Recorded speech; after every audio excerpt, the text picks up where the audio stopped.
여자들의 뇌구조는요, 무조건 이쁘다 그러면 제일 좋아한답니다.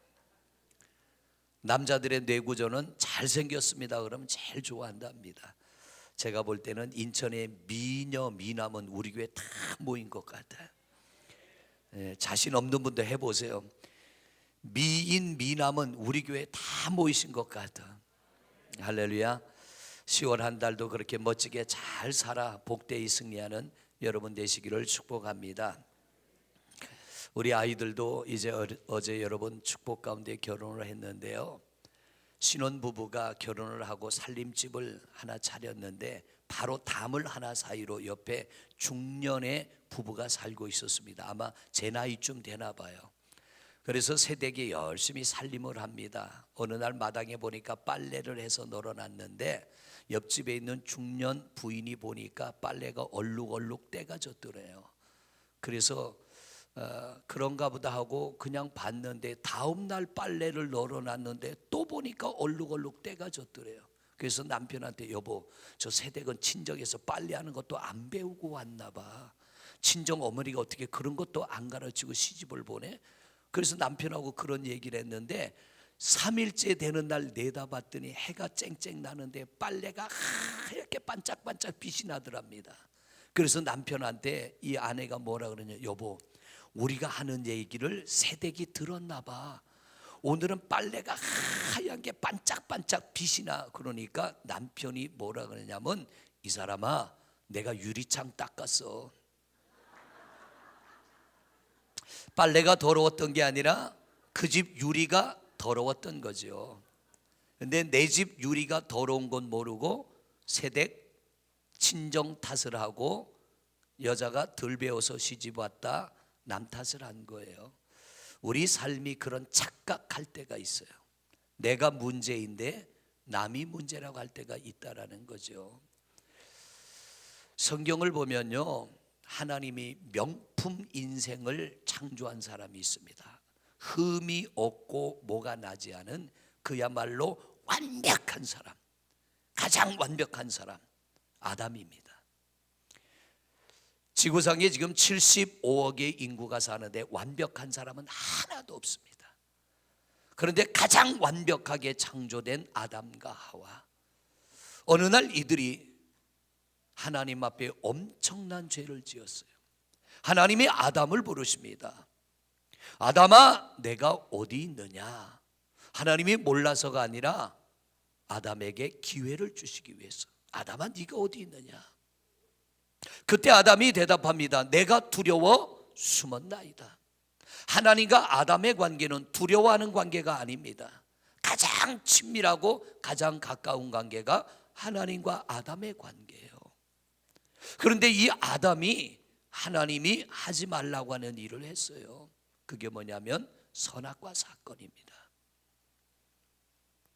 하나님께서 아담을 책망할 때 아담의 대답이 뭡니까? 하나님, 당신이 만들어준 그 여자가 내게 저걸 먹으라고 그래서 내가 먹었습니다. 하와에게 또 하나님 묻습니다. 너 왜 그랬니? 하나님, 내가 그런 게 아니고요, 뱀이 그러라 그래서 그랬어요. 아담과 하와의 대답이 똑같은 대답입니다. 나는 그러고 싶지 않았는데 하와 때문에. 하와는 나는 그러고 싶지 않는데 하나님이 만들어준 뱀 때문에. 그럼 결국 누가 잘못했다는 거예요? 누가 잘못했다는 거예요? 하나님이 잘못했다는 얘기예요. 아담의 대답은 뭐냐면, 내가 언제 여자 만들어 달라고 그랬습니까? 하나님이 만들어 주셨는데 저 여자가 불량품이란 얘기예요. 하나님께서 창조한 창조물 중에 뱀이 불량품이란 얘기예요. 그래서 우리가 이렇게 됐다는 거죠. 여러분, 사람이 죄를 지어서 망하는 게 아니라 인정하지 않아서, 회개하지 않아서 망합니다. 명품 중에 명품으로 창조한 아담이 자기들의 잘못을 자기들의 잘못으로 인정하지 않고요, 결국 하나님 탓으로 돌릴 때 명품이 짝퉁이 돼버리는 거예요. 여러분 아마 명품 짝퉁 구별하라 그러면 하도 잘 만들어서 구별이 안 갈 겁니다. 그런데 방법이 있대요. 뭐냐면 비 오는 날 머리에 쓰고 가면 그건 짝퉁, 비가 오는데 옷 속에 가방을 집어넣고 가면 그건 명품. 또 하나, 식당에 가서 가방을 밑에다 내려놓으면 짝퉁, 무릎 위에 올려놓거나 책상 위에 올려놓으면 이거는 명품. 제가 스페인 감리사 여행 갔잖아요. 근데 우리가 가끔 감리사님들이, 목회자들이 해외여행을 가니까, 선교도 가고 하니까 이 가방을 한 번은 우리 집사람이요 중국 가서 명품을 2개를 사왔더라고요. 제가 이 여행용 캐리어는 비싸잖아요. 이 명품을 어디서 사왔냐니까 중국에서 사왔대요. 처음 보고는 진짜 명품인 줄 알았어요. 캐리어 손잡이를 빼는데 안 빠져. 왜 안 빠질까? 짝퉁이라서. 스페인을 갔는데 마지막 면세점을 갔습니다. 다른 건 눈에 하나도 안 들어오는데 캐리어, 요즘 알루미늄으로 나온 거 있습니다. 집어 던져도 우그러지지도 않고 속에 있는 내용물이 절대로 깨어지지 않는, 이거는 등록이 되어 있어서 아무나 열지를 못합니다. 절대로 남이 열 수 없는 그런 가방. 그래서 가방이 탐이 나가지고 그 가방 앞에 서서 가방을 구경하고 있는데 여행사 사장님이 뭐라 하냐면은, 목사님 이거는 꼭 사가세요 그래요. 왜 그러니까 자기가 써보니까 너무 좋대요. 왜냐하면 이 비행기에 화물을 싣고 내릴 때 우리는 소중한데 그 사람은 소중하지 않아요. 막 집어 던지거든요. 어떨 땐 바퀴가 부러지고 어떨 땐 옆구리가 터져 나오고. 그런데 이거는 절대로 그런 일이 없으니까 사가래요. 가격을 보니까 70만 원이 붙어 있어요. 그런데 사장님이 뭐라 그러냐면 한국에서 자기는 120만 원 줬대요. 이게 진품이기 때문에. 근데 여기가 세일을 해서 70만 원에 파는 거니까, 목사님 이건 공짜입니다 그래. 그분에게는 공짜인지 몰라도 제게는 70만 원이 너무 큰 거예요. 카드가 있으니까 이거를 10개월 할부로 끊을까 살까 말까 몇 번을 들었다 놨다 하다가 그냥 왔어요. 결국엔 그냥 왔는데 8월 달에 중국 갈 일이 있었잖아요. 중국 갔더니 세상에 똑같은 게 있는데 17만 원이요. 훨씬 더 커. 이까지 와. 제일 큰 거 17만 원. 그런데 중국에 있는 가이드가 뭐라 그러냐면 무조건 깎으래요. 무조건 깎으래요. 그래서 들어갔다가 그 이야기를 들어가지고 17만 원 비싸다고 나오니까 깎아달라 그래서 안 깎아주고 나오면 잡을 거래. 그래서 돌아서 나오니까 진짜 잡더라고요. 아니 120만 원짜리보다 더 큰 가방인데 17만 원이면 싼 거잖아요. 그래서 이걸 깎아달라고 해서 12만 원 하니까 오케이 그러더라고요. 그래서 제가 더 주는 것 같다고 바퀴 보조바퀴 4개 더 달라니까 오케이 하고 보조바퀴 4개도 공짜로 또 주는 거예요. 그래서 야 이런 것도 있구나. 그리고서는 빈 가방을 싣고 와서 우리나라 공항에서 찾으니까 한 군데가 찌그러졌어요. 가짜요, 가짜. 가짜는 어쩔 수 없어요. 사용해보면 답이 나와. 우리의 신앙이 진짜가 되어야 됩니다. 여러분은 짝퉁 신앙 되지 마시기를 바랍니다. 진짜 믿음이 돼야 되는데 그 믿음을 다른 말로 하면 명품 믿음입니다. 명품 믿음이 되면 그 인생은 명품 인생이 되어질 줄로 믿습니다. 그런데 짝퉁은 아니요. 하나님은 내가 명품 믿음인지 아닌지를요 너무 나보다 더 잘 아셔. 우리보다 더 잘 아셔. 명품 믿음이 되는 길 중에 하나가 뭐냐면요, 우리가 역대하 20장 말씀 여호사밧 왕의 이야기를 하도 들어가지고 어제 우리 북지방 찬양제에 가서도 잠깐 이 말씀을 드렸습니다. 여호사밧 왕이 암몬과 모압과 마온 세 나라가 연합해가지고 손바닥만한 남유다를 쳐들어왔어요.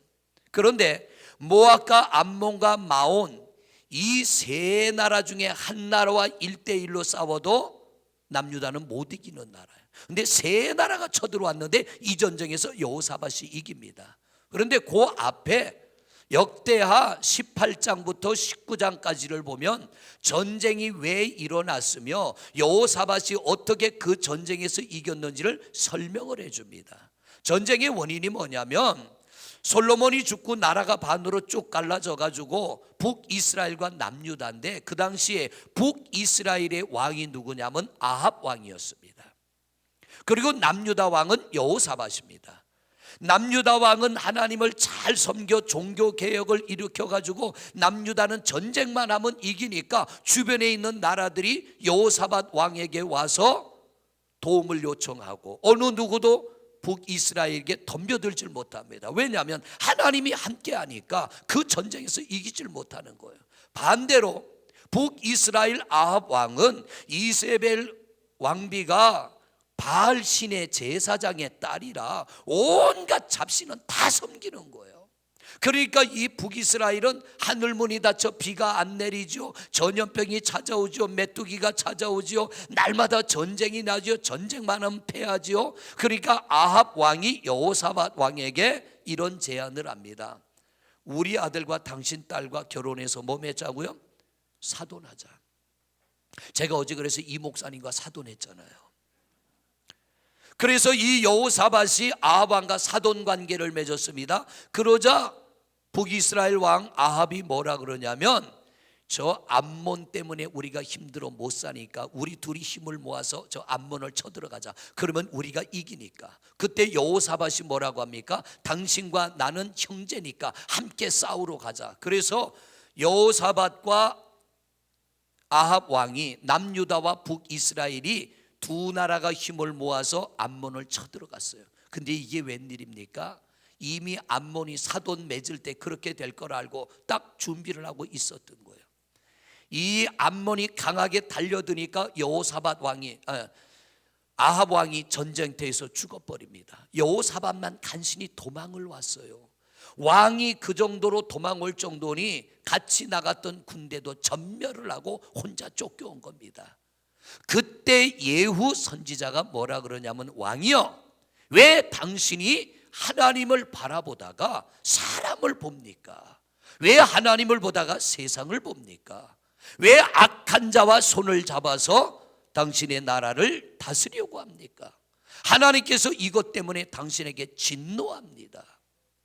그때 여호사밧이 엎드려 철저하게 회개합니다. 하나님을 바라봤던 내가 사람을 바라보고 하나님의 손을 잡았던 내가 사람의 손을 잡았던 것을 회개하며 온 나라의 우상들을 무너뜨리고 백성들아 하나님을 섬기자, 하나님께로 돌아가자, 철저하게 회개를 했습니다. 그러자 일어난 게 뭐냐면 모압과 암몬과 43나라가 쳐들어온 거예요. 이미 여호사밧 왕은 하나님 앞에 자기 죄를 철저하게 회개하고 신앙이 회복된 상태입니다. 만약 회복되지 않고 전쟁이 났더라면 남유다는 망해버리는 겁니다. 여호사밧 왕이 하나님 앞에 회개하고 그 믿음이 회복된 상태라 모압과 암몬과 마온이 연합해서 쳐들어왔다는 이야기를 들을 때 여호사밧 왕이 나가 싸우자고 하지 않잖아요. 엎드려 기도하자. 이건 우리가 할 일이 아니다.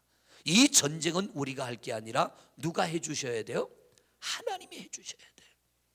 그래서 여호사밧 왕이 엎드려 기도하면서 뭐라고 합니까? 하나님, 우리는 나가 싸울 만한 군대도 없고 어떻게 해야 될 줄을 몰라 하나님만 바라봅니다 라고 엎드려 기도합니다. 그때 하나님이 응답하셔요.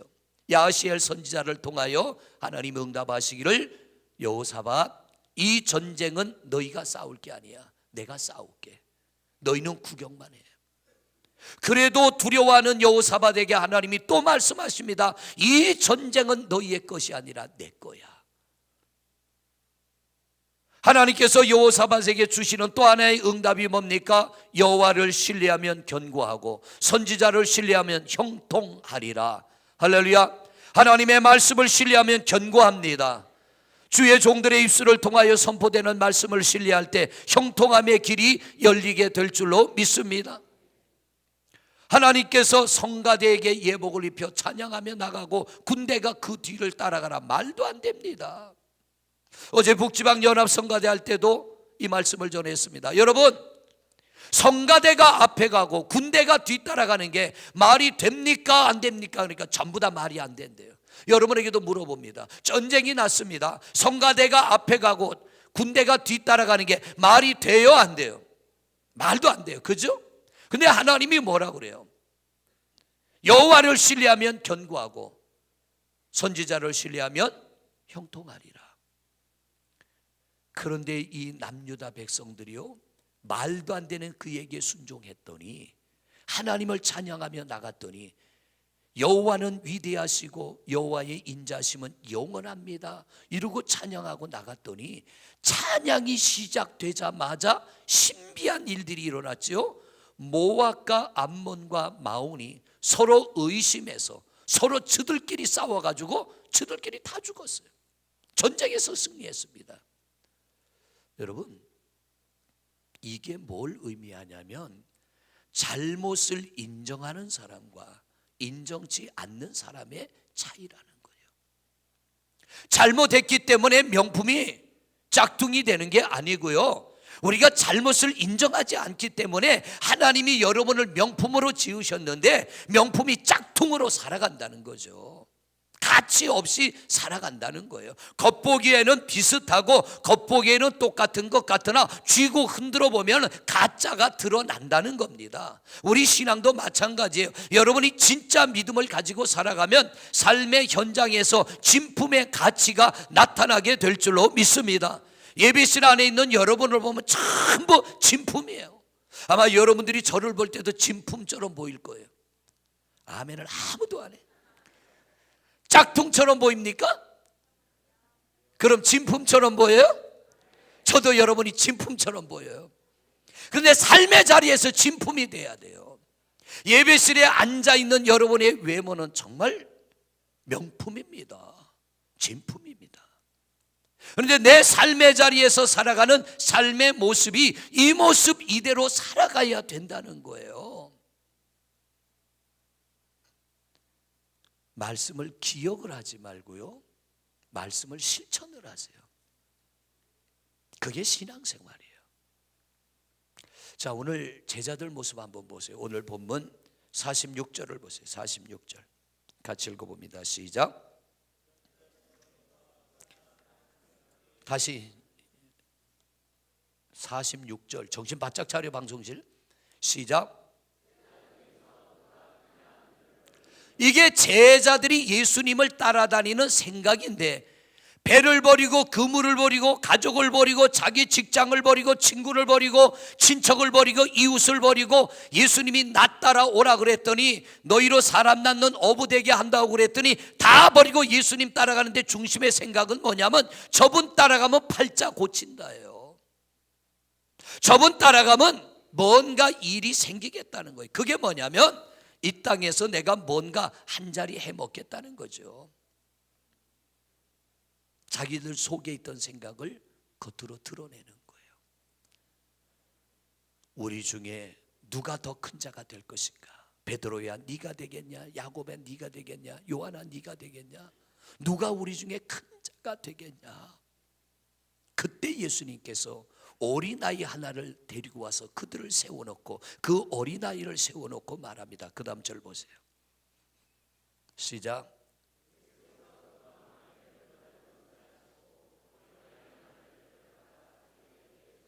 또 방송실 시작.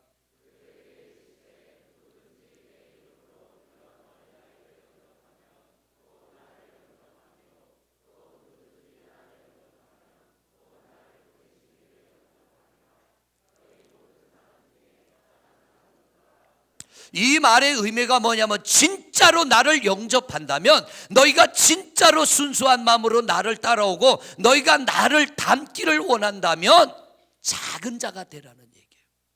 작은 자가 되라. 작은 자라는 게 뭐냐면 낮은 자가 되고 겸손한 자가 되라는 얘기입니다. 여러분, 아무리 부족해 보이는 사람도요, 남이 가지지 못한 특별한 게 있습니다. 남보다 뛰어난 게 있습니다. 남보다 내가 잘하는 것이 있어요. 이 말씀의 의미를 좀 더 쉽게 해석을 한다면 이겁니다. 너가 다른 사람보다 나은 게 있다고 나보다 못한 사람들을 업신여기지 말고 그들을 귀하게 여기고 그들을 높이고 그들을 인정하는 자가 되라는 거예요. 네가 나를 영접한 사람이라면 너희는 그렇게 살아야 된다는 겁니다. 쉬운 일 아니더라고요. 정말이에요. 이렇게 산다는 거 쉽지 않아요. 우리는 이미 죄성을 타고났기 때문에 그 죄의 뿌리는 교만함입니다. 왜 사단이 하와로 하여금 아담으로 하여금 선악과를 따먹도록 유혹했습니까? 그 유혹의 포인트가 뭐예요? 이것 먹으면 누구처럼 된다고요? 하나님처럼 된다. 너희들 하나님이 될 수 있는데 왜 하나님의 자녀가 되고 하나님의 종이 되어 이렇게 사느냐? 너희가 하나님처럼 높아지는 길이 있는데 그게 뭐냐면 하나님 먹지 말라고 한 저거 먹어. 저거 먹으면 하나님처럼 될까 봐 하나님이 못 먹게 한 거야. 하나님 혼자 하나님 하려고 너희들을 속인 거야. 저거 먹어. 하와가 손을 내밀어 따먹습니다. 아담이 따먹습니다. 그들 속에 뭐가 들어가요? 죄가 들어가는데 그 죄의 뿌리가 뭐냐면 교만함입니다. 높아지려고 하는 것, 하나님처럼 되려고 하는 것. 여러분, 최선을 다하여 노력하십시오. 열심히 사십시오. 그러나 우리 신앙생활의 목적은 높아짐에 두지 말고요, 하나님의 영광의 신앙생활에 초점을 두시고 하나님을 높이는 일에 최선을 다하는 여러분 되시기를 바랍니다. 하나님이 우리를 지으신 목적, 하나님을 여러분을 이 자리로 인도하신 목적, 하나님께서 뭔가 내가 남보다 나은 것이 뭔가 하나가 있다면 그것은 하나님이 영광 받으시기 위하여 내게 허락해 주신 것이지 나보다 못한 이들을 업신여기고 깔보고 무시하고 준 게 아니라는 얘기예요. 그런데 우리에게는요, 이 아담의 죄성 때문에 이게 안 되는 거예요.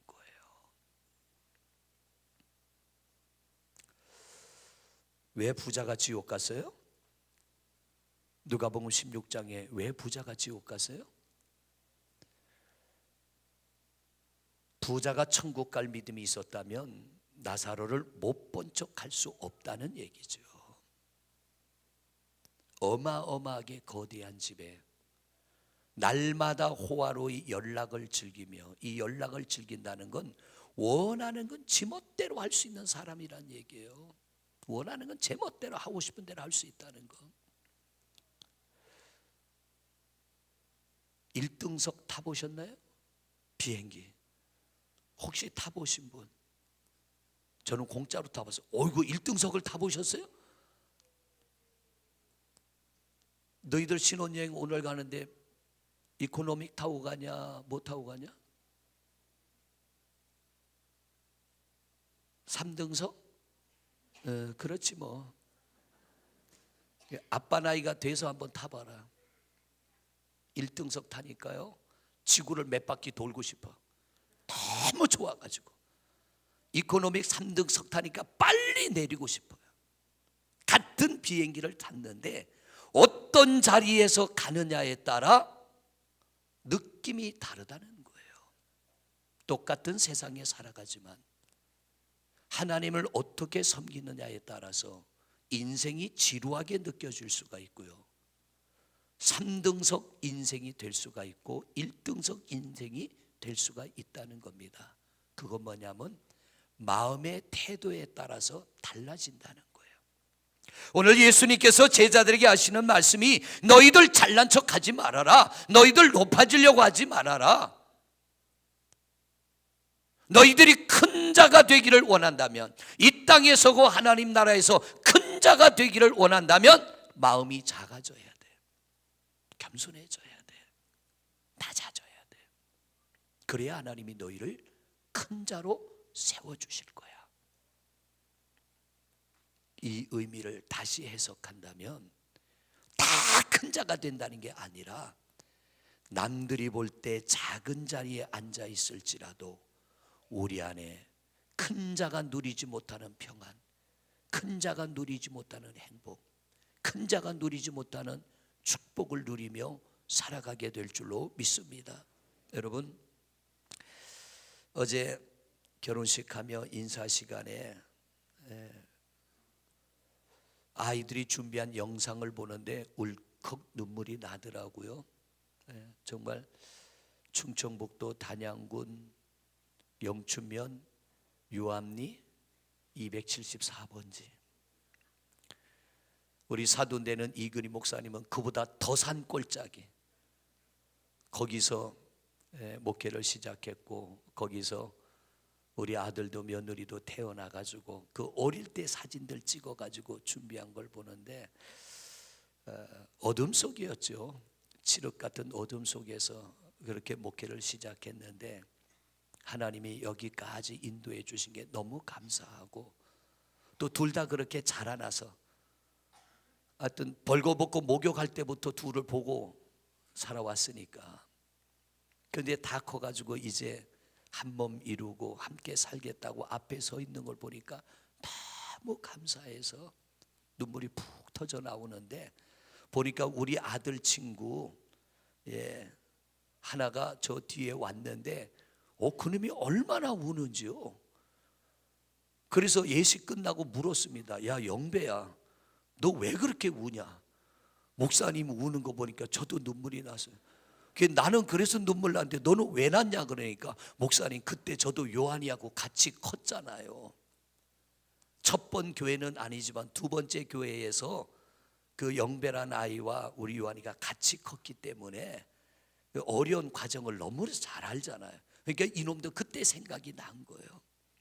그때 그렇게 고생하며 크고 그렇게 고생하며 목회했는데, 어쨌든 우리 아이도 잘 자라고, 또 제가 와서 목회하는 걸 보니까 이놈도 감사하고, 그래서 그놈도 아니 청년이 아직 결혼도 안 한 놈이 소리를 내서 막 우는데 여러분, 자신 있게 말씀드릴 수 있는 건요, 편법은 하지 않았습니다. 불법도 한 적이 없고요.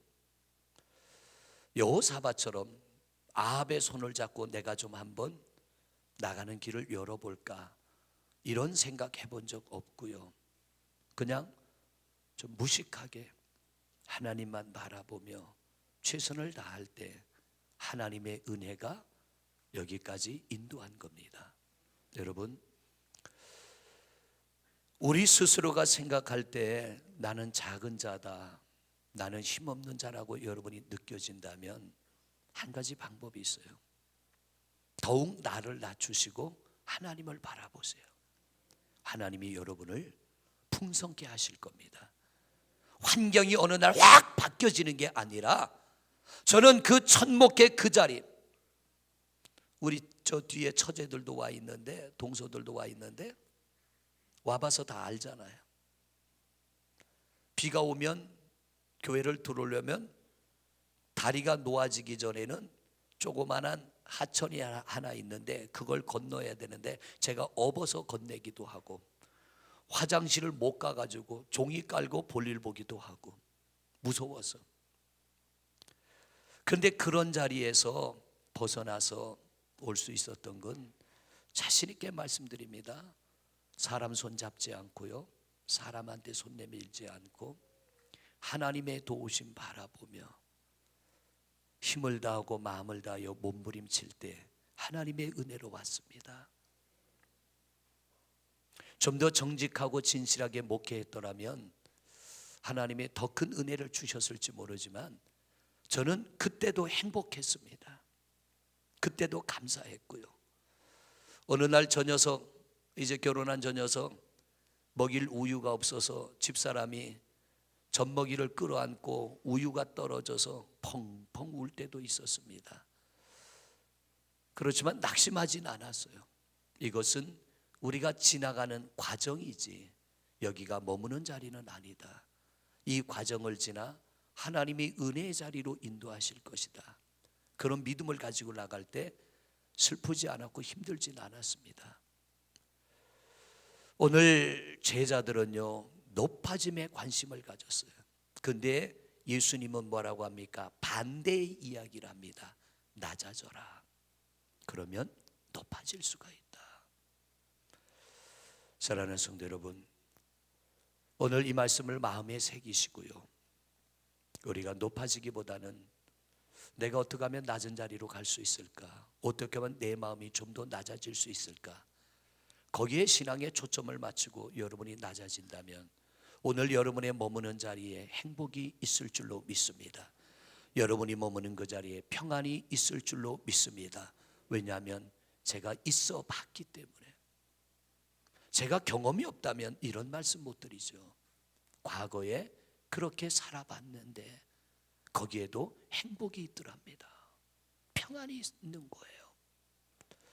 비교의식 가지지 마시고 오늘 이 주님의 말씀, 제자들은 높음에 관심이 있을 때 예수님은 역으로 낮아져라.